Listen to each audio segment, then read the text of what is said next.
Okay, तो इसका cofactor कैसे निकालेंगे? चलो इसको दोबारा करते हैं एक बार। तो C11 ऑर्डर A1 है, साइन प्लस का आएगा, और ये M11, ये प्लस का, M11 की वैल्यू क्या है? माइनस के 3, प्लस माइनस माइनस 3 आ जाएगा। C12 ऑर्डर ऑड है तो आगे माइनस का साइन, और M12 एज इट इज, ये माइनस एज इट इज, और M12 की वैल्यू माइनस 6 आई है, तो माइनस माइनस प्लस का 6। नेक्स्ट है C13 का ऑर्डर इवन है तो प्लस का साइन, और M13 तो ये प्लस और ये माइनस का 3, तो प्लस माइनस माइनस माइनस का 3 आ जाएगा।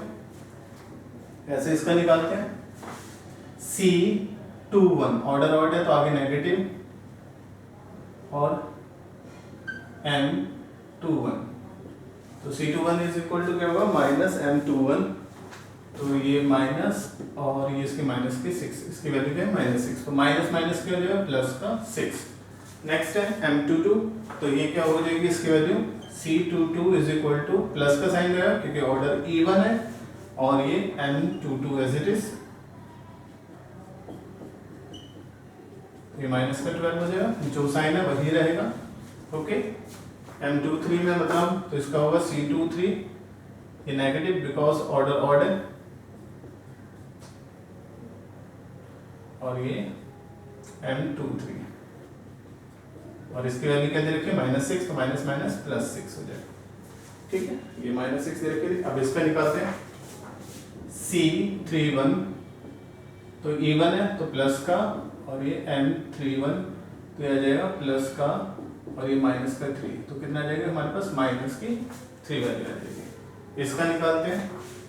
C32 इज इक्वल टू क्या होगा? ऑर्डर ऑर्डर इसलिए नेगेटिव, और M32 की वैल्यू माइनस 6 है, फॉर्मूले का माइनस, और ये माइनस 6, माइनस माइनस प्लस का 6। इस पे आ जाओ।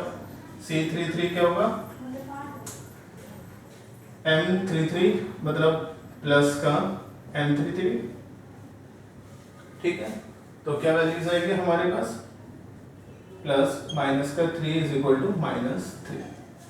ठीक है, तो ये इसका कंप्लीट माइनर और कंप्लीट कोफैक्टर फॉर्म हो गई इसकी। ओके, अब हम करेंगे मिक्स क्वेश्चन इससे रिलेटेड, ओके, जिससे थोड़ा और बारीकी से पता चलता चला जाए।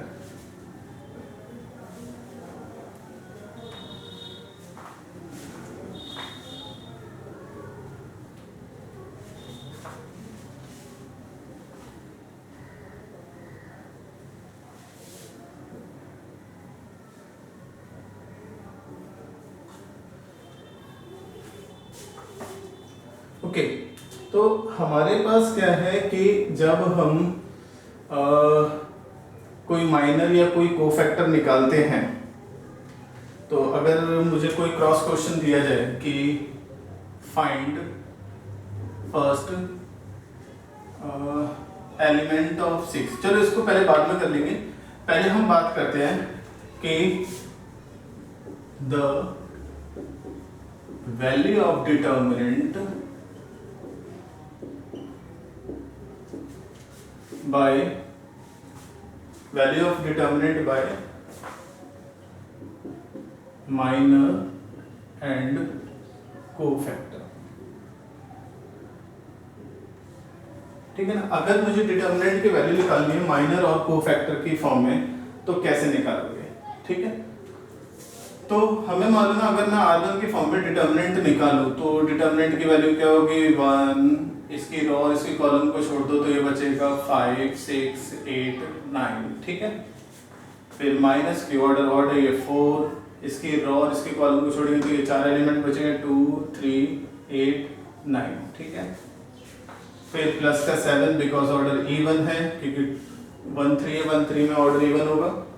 इसकी रो और कॉलम को छोड़ोगे 2, 3, 5, 6 होगा, और इसको सॉल्व कर दोगे, ठीक है ना। अगर मुझे इसके माइनर और कोफैक्टर की फॉर्म में लिखना है तो कैसे लिखेंगे?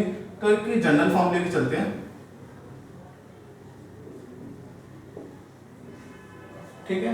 जनरल फॉर्म में हम एक लेके चलते हैं कि सपोज करो कि एक डिटर्मिनेंट है A11 12 13 21 22 23 31 32 33, ठीक है। और इसका मुझे डिटर्मिनेंट निकालना है। जैसे सपोज को डिटर्मिनेंट निकालना है R1 की फॉर्म में। किसकी फॉर्म में? R1 की फॉर्म में। तो मैं क्या लिखूंगा कि फर्स्ट एलिमेंट, R1 में 3 एलिमेंट है ना, तो फर्स्ट एलिमेंट लिखते हैं। अब इसका माइनर, इस एलिमेंट का माइनर क्या हो? Eliminate this row this column, मतलब eliminate first row first column, तो ये 4 रह जाएंगे, ये इसका माइनर होगा।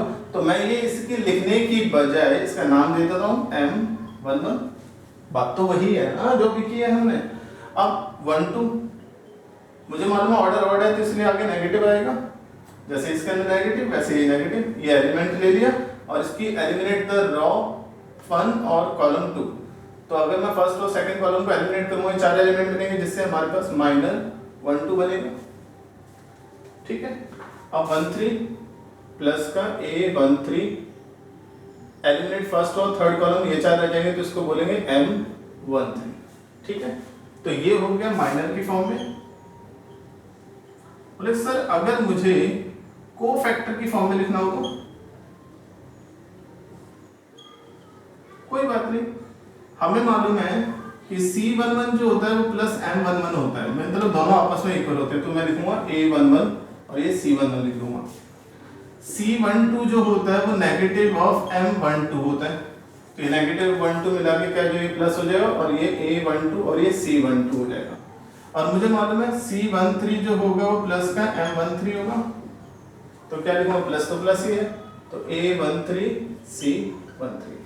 तो R1 की फॉर्म में जब डिटरमिनेंट कैलकुलेट करते हैं तो डायरेक्ट कर लो। अगर बोल रहे माइनर की फॉर्म में लिख के सॉल्व करो तो ये आ जाएगा। बोले कोफैक्टर की फॉर्म में लिख के करो तो ये आ जाएगा।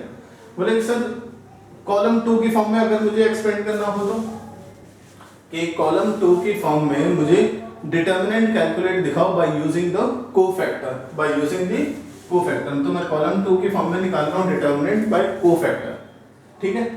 तो अगर मैं माइनर की फॉर्म में लिखना चाहता हूं तो क्या होगा? C2 का है, कॉलम 2 ये रहा, कॉलम 2 का पहला एलिमेंट ये रहा, मगर ऑड है तो इसलिए नेगेटिव आगे रहेगा और इसका minor M12। Next element A2 है, A22 इवन है इसलिए प्लस, और इसका जो माइनर होगा M22 होगा। और A32 ऑर्डर ऑर्डर है क्योंकि 32 है ना, 32 ऑर्डर ऑड हो गया ना जोड़ने पे हमारे पास, तो इसका माइनर भी क्या होगा? 32। चलो कोफैक्टर की फॉर्म में देखें, सॉल्व तो तुम कर लोगे ना, इनकी वैल्यू रख के इसकी तो एग्जैक्टली वैसी रहेगी, ठीक है। तो इसकी डिटरमिनेंट क्या होगी? अब मुझे मालूम है C12 जो होता है वो माइनस M12 होगा क्योंकि ऑर्डर ऑड है ना इसका, तो इन दोनों को मिला के मैं क्या लिखूंगा?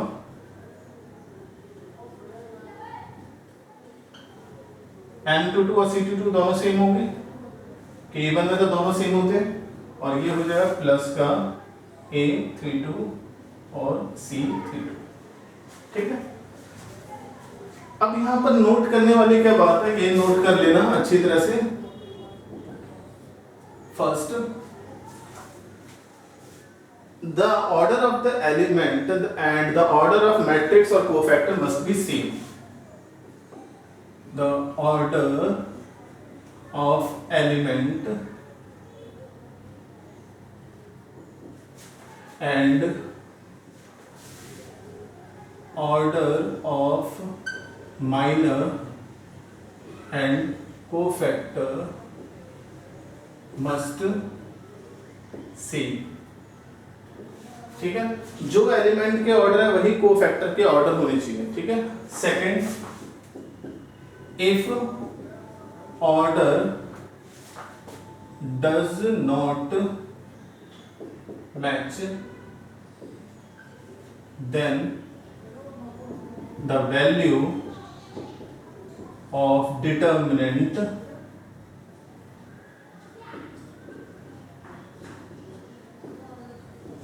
will be 0। ये याद रखना हमेशा, अगर कभी भी एलिमेंट के ऑर्डर माइनर या कोफैक्टर के ऑर्डर के साथ मैच नहीं करते तो उसकी डिटर्मिनेंट की वैल्यू ऑलवेज क्या होगी, 0। एग्जांपल के तौर पे कैसे देख सकते हो तुम कि अगर मैं डिटर्मिनेंट इस फॉर्म में निकालना चाहता हूं कि a11 c11 plus a12 c21 a13 c31। Notice करो, चलो इसका ऑर्डर तो मैच कर गया, इसका 1 2 और इसका 2 1 आ गया, इसका 1 3 और इसका 3 1 आ गया। तो इसका मतलब क्या है, लास्ट के दोनों के मैच नहीं कर रहे, सबका मैच करना चाहिए, ठीक है। तो इधर लास्ट वाले का मैच नहीं कर रहे, इसलिए डिटरमिनेंट की वैल्यू क्या होगी, 0 होगी। तुम कोई भी अपने साइड से एग्जांपल लेके सॉल्व करके चेक कर सकते हो, ठीक है। ठीक है, यहां तक समझ में आ गया। याद रखना एलिमेंट के ऑर्डर और माइनर या कोफैक्टर के ऑर्डर आपस में मैच करने चाहिए, तो जाके डिटर्मिनेंट की वैल्यू निकाल सकते हैं। अगर ऑर्डर मैच नहीं करते तो डिटर्मिनेंट की वैल्यू क्या होगी, 0 होगी। क्लियर, समझ में आया? ओके,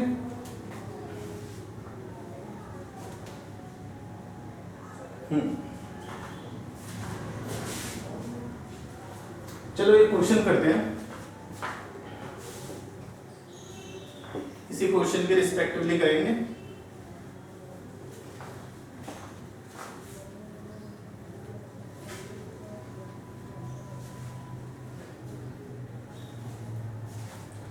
जैसे कि मैं बोलूं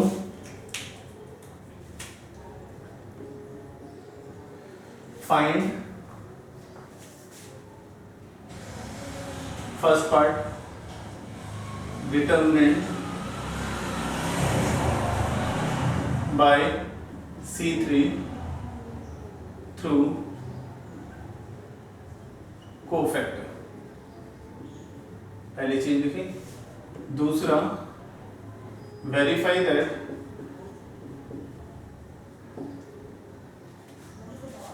A11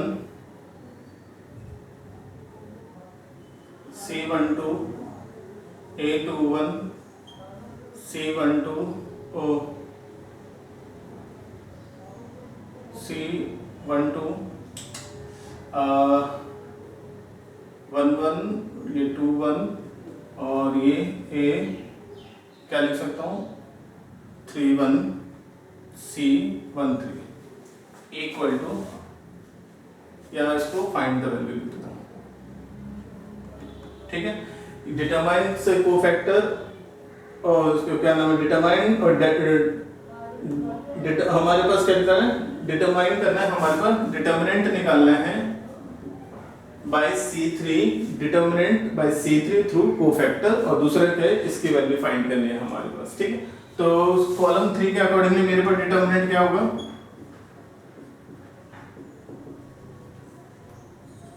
तो कॉलम 3 का है ना, तो पहला आएगा हमारे पास A13, इसकी रो और कॉलम को छोड़ के जो बनेगा वो C13 A23 C23 A33 C33, ठीक है। तो मैं मालूम जो एलिमेंट के ऑर्डर होंगे वही कोफैक्टर के ऑर्डर रहेंगे हमेशा। तो A13 की वैल्यू है 7, C13 इवन है इसलिए आगे प्लस का साइन रहेगा, ठीक है, ये चीज याद रखनी है, ओके।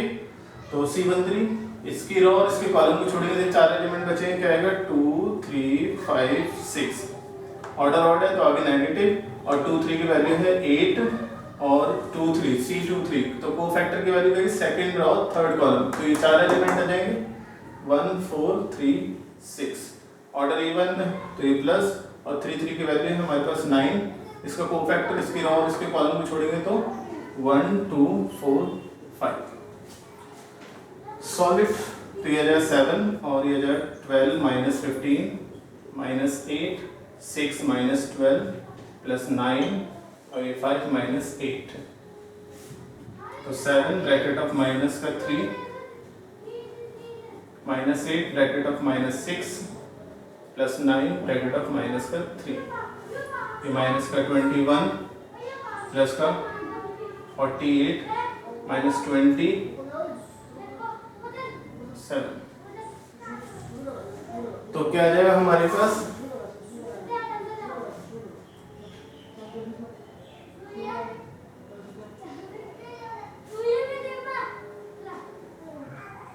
तो क्या जाए हमारे पास -48 + 48 इक्वल टू 0 आ गया। ठीक है, लेकिन इसमें 0 निकल आया, आ भी सकता है 0 और नहीं भी आ सकती है। डिटर्मिनेंट की वैल्यू 0 भी हो सकती है और नहीं भी हो सकती है। ठीक है, ऐसा इसका निकाल दोगे तुम। ओके, और इसके अलावा भी कोई भी और भी एग्जांपल ले सकते हो, अपने बुक के क्वेश्चंस भी ट्राई कर सकते हो। ठीक है, तो इसमें इसकी वैल्यू निकाल के इसके अंदर रिप्लेस करके इसकी भी वैल्यू फाइंड कर सकते हो। ठीक है, तो ये तुम्हारे पास डिटर्मिनेंट हो गया, और माइनर और कोफैक्टर के थ्रू कैसे डिटर्मिनेंट निकालना है, बस नोटेशन वाइज होता है, ये तो तुम बेसिक भी कर ही चुके हो। उस चीज का याद रखना है, एलिमेंट का ऑर्डर मैट्रिक्स और कोफैक्टर के ऑर्डर से मैच कर जाना चाहिए, और अगर मैच नहीं करता है तो डिटर्मिनेंट की वैल्यू क्या होगी, 0 होगी। इस चीज को थोड़ा सा ध्यान में रख के करना है।